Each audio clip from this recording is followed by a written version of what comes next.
Once again to the Navigant Credit Union Broadcast Center on GoLocal Live. I'm your host, Rachel Nunes. We're here for our last guest of the hour, Brooke Fairman, Director of Development at Roger Williams Park Zoo. Welcome. Thank you. Nice to be here.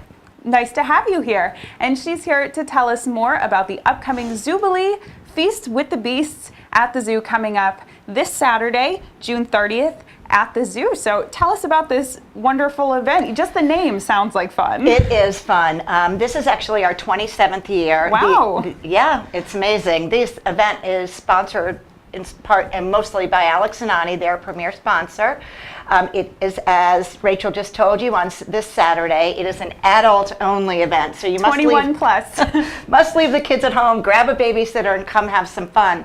We have, 35 different restaurants. Wow. The world premiere band plays, which has been playing for many, many years now, we love. Prior to that, we have our band, in-house band, Farm Dog, who in that band there are Lou Perotti and Brett Haskins, who are both from the zoo. And that's a fabulous band too. We have a huge live auction going on that's going to go on through the 2nd of July. And that's online? That is online. So anyone can take part in that? Anybody can take part in that. And I encourage you to go to rwpzoo.org to look at it. We have Gronkowski football. We have all kinds of animal encounters. We have getaways. We have lots and lots of things, up Sounds to 200. Like a lot of fun. Yes, it's a lot of fun. It really is about dancing, drinking, and eating among the animals. What more could you ask for? No, you couldn't. I mean, the restaurants are great. Oh, whoops, we've got McCormick and Schmidt's, and we've got Red Stripe, we have Mills Tavern, we have Need Donuts. I mean, there's just India, lots of different restaurants, great restaurants, so the food is delicious. We have a Zootini bar, and that serves an island tortoise, which is my favorite. That's like a Long Island iced tea. And then there's Sounds lovely. Oh yes, and a Rhode Island mule, and it's just an absolutely wonderfully fun time. And it goes towards a great benefit. It does, and along those lines, I saw last year you said you raised $250,000, a truly incredible amount.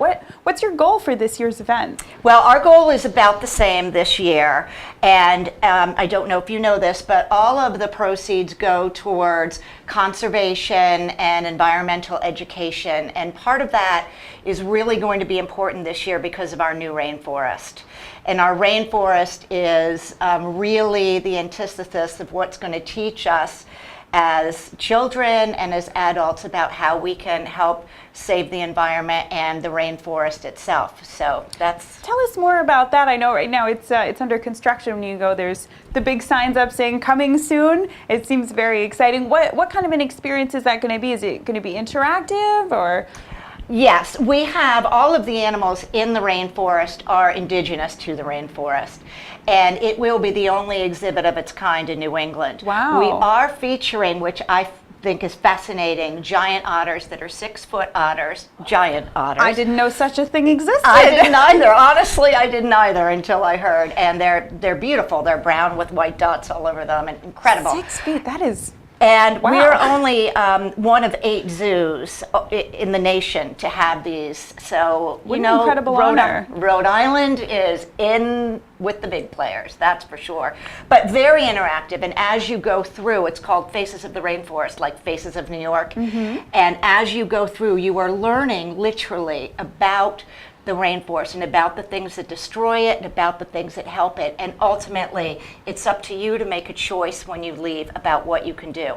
And inside, you howler monkeys and sloths roaming, the giant otters, the anaconda, as I said, all indigenous to the rainforest. It's really cool. Wow, so it seems like almost like its own habitat as opposed to just here's one exhibit with one animal, more it absolutely connected, is. like its own its own ecosystem. It really. is. It's its own ecosystem, all within one big building, which has to be maintained, and I'm not an engineer, so this is where I want to bring in the head of operations, but it is unbelievable because we have to keep it at a certain temperature, of all course, of these animals. And humidity and things like that. Exactly. So it is, and all of the plants derived from the rainforest, and it's completely, full of just hundreds and hundreds of species of plants. It's amazing. It sounds incredible. And when can we expect this new exhibit to open? So I think very late summer is what we're looking at now. It's never easy with a project. Course. It's a $15 million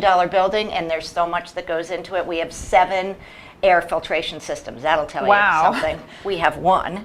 I'm sure it's quite the undertaking. Well, we look forward to that. And circling back a little bit to Zoobilee, what other programs does the event help to fund? Because I know you guys, besides of course your massive rainforest, you have all sorts of different conservation programs and updates to the zoo. What kind of things does the fundraiser help? So education, I don't know how many are familiar, and I'm sure everyone is because we probably have one of the best camps out there, summer camps now.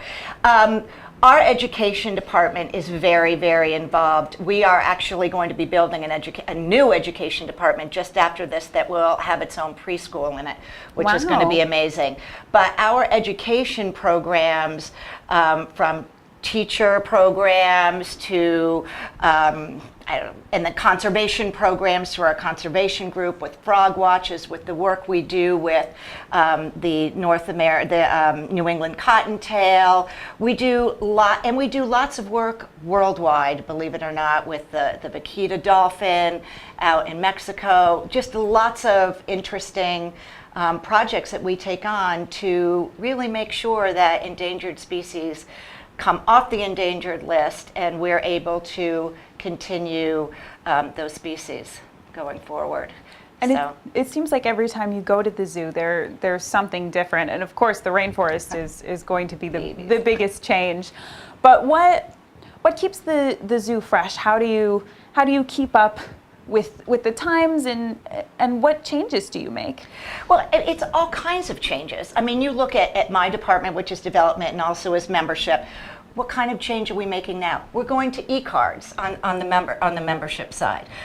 What kind of changes do we make overall in terms of, here's a change right here, right? Absolutely. And all of our PR has really gotten very, very strong on social media, really getting people involved on what we do on a daily basis, and being able to be involved in that, whether you're at the zoo or not, is a huge thing. Having babies is something that always encourages people to come to the zoo, and we've got new baby otters, and we have a baby monkey, and we just had a baby porcupine the other day. And who doesn't want to come see baby animals? Everyone wants to see baby animals. So it's just you got to get there. You've got to come out to Zoobilee as adults and have a great time and realize the things we're doing, and then come back with your kids.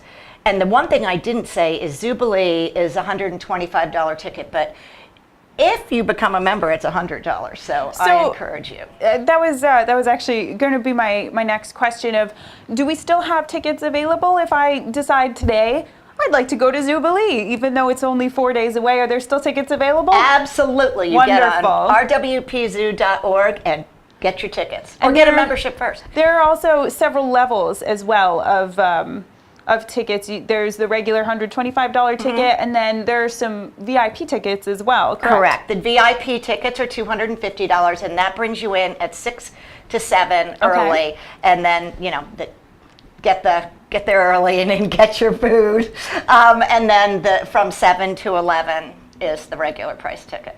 Wonderful. Well, it should be a truly wonderful experience. And for those of us who maybe can't quite afford $125, or maybe we already have plans that day, besides becoming a zoo member, is there anything else we can do to help support the zoo?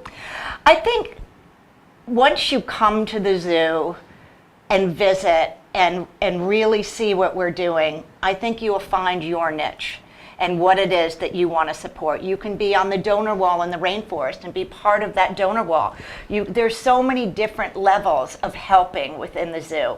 So it's just making that first trip, or just reaching out and going online and looking at the different things and asking those questions. Great.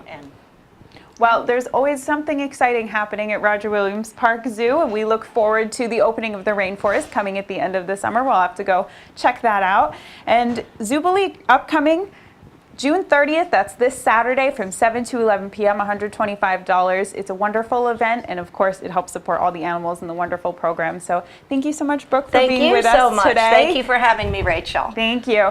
And we'll be back in just a few minutes. Kate's going to be on at 4 with her show. She has some wonderful guests lined up today as well. So thank you so much for joining us for our hour here at the Navigant Credit Union Broadcast Center. I'm your GoLocal host, Rachel Nunes.